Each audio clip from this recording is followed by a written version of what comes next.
Hello there, my duck. My name is Tom. You found Beat the Press, and this is the Team Talk episode 2.5. So, hit it, intro, man.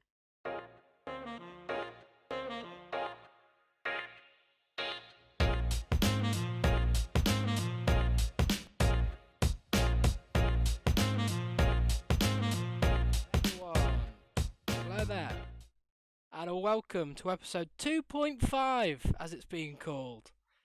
Because, we can't get a solid show going, can we? Well, it's all down to the person in charge. Oh, who's that then? That's totally not me. Totally not me. Oh. Right.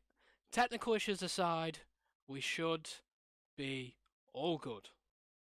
I don't know if we are. We are live. For about 35 seconds. We are live because it's on my screen. The bitrate is fine. There's no lag. Stream quality is good. We are all good. It's just my stream that's crashing. Okay, good. Good. At least someone's is, not mine. You know. Before we've gone live today, there were more sad news of another footballer passing. Papa Bouba Diop. Yes, thank you. Papa Bouba Diop. Thank you. Thank God. Someone... Portsmouth, Fulham, West Ham, did he play for? And Birmingham for a couple of games. And Birmingham. Senegal National International. So it's yeah. I don't remember him ever playing. Senegalese, that's the one. English, not my strong suit. Does anyone remember him playing? Yeah, it was a unit. I can't do. remember who he played for, but I just remember hearing his name. I do remember. I couldn't tell you exactly much, but the name is very familiar. There was a clip I saw on Twitter of him scoring a last-minute equaliser against Manchester United. So, what more can you say? Oh, well, that's good news. Must be a legend of the game then if he's done that. Well, it was apparently a dying seconds as well. So we ended episode 2 on Diego Maradona.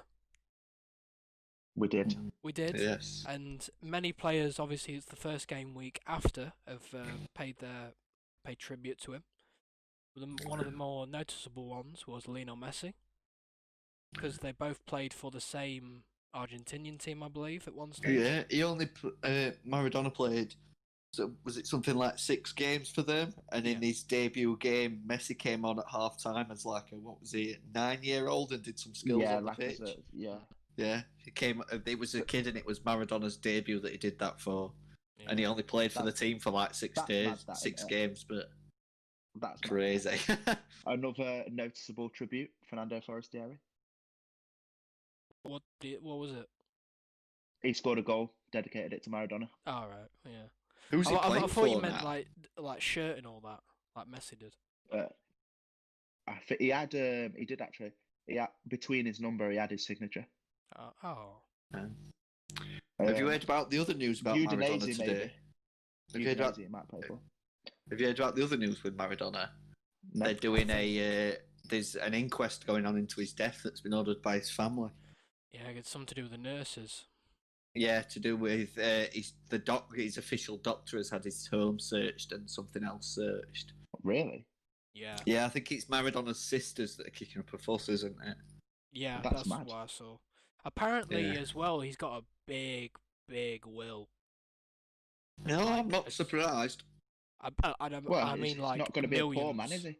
Well, no, but you would have spent most of the on his. Well, he's off pitch on his lifestyle. Yeah, we'll keep it to that. Lifestyle. We'll keep it to that, shall we?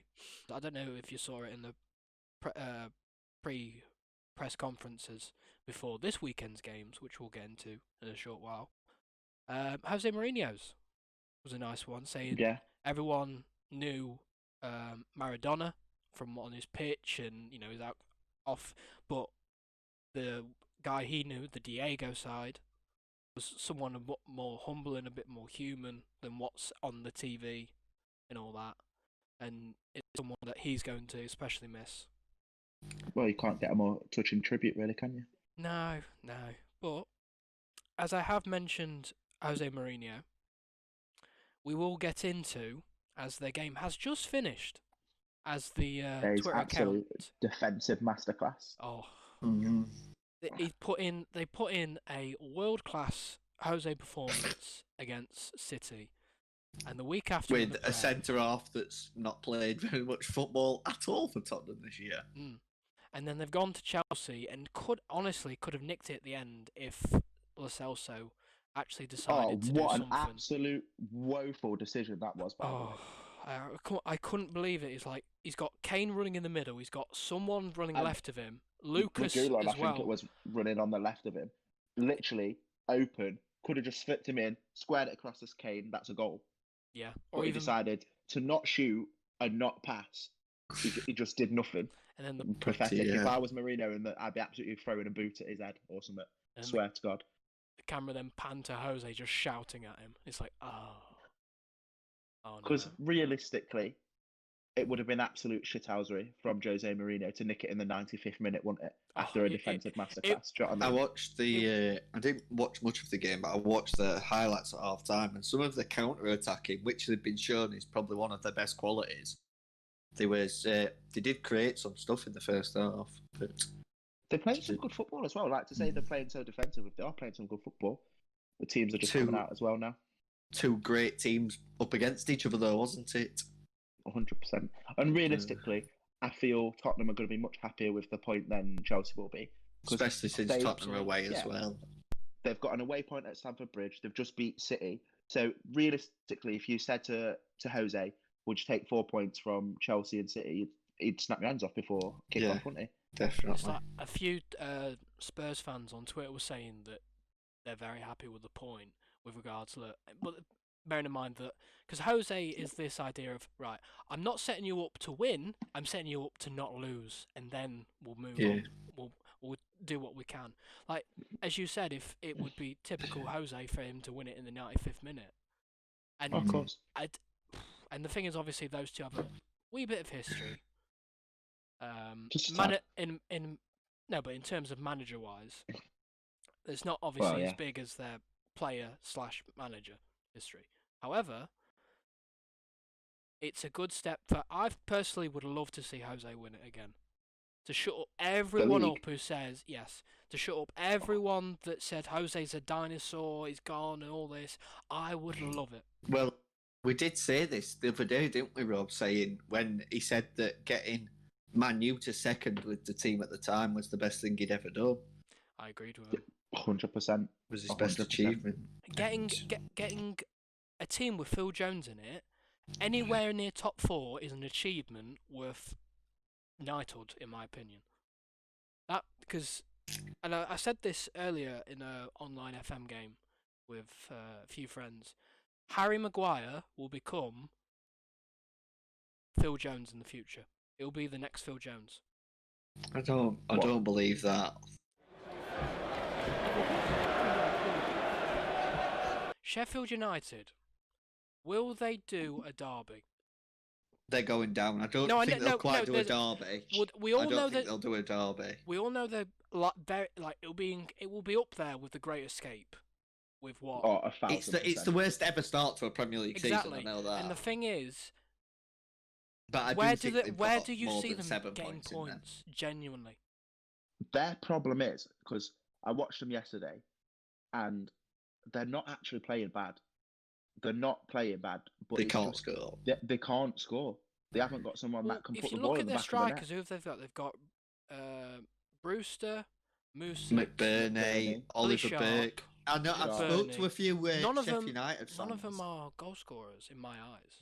I've spoke to some Sheffield United fans, and they're confused as to why that Burke has spent so long on the bench because they're saying he looks so good and he's quick. He was at Leipzig not that long ago. And they've got McGoldrick as well, isn't it? I just think they've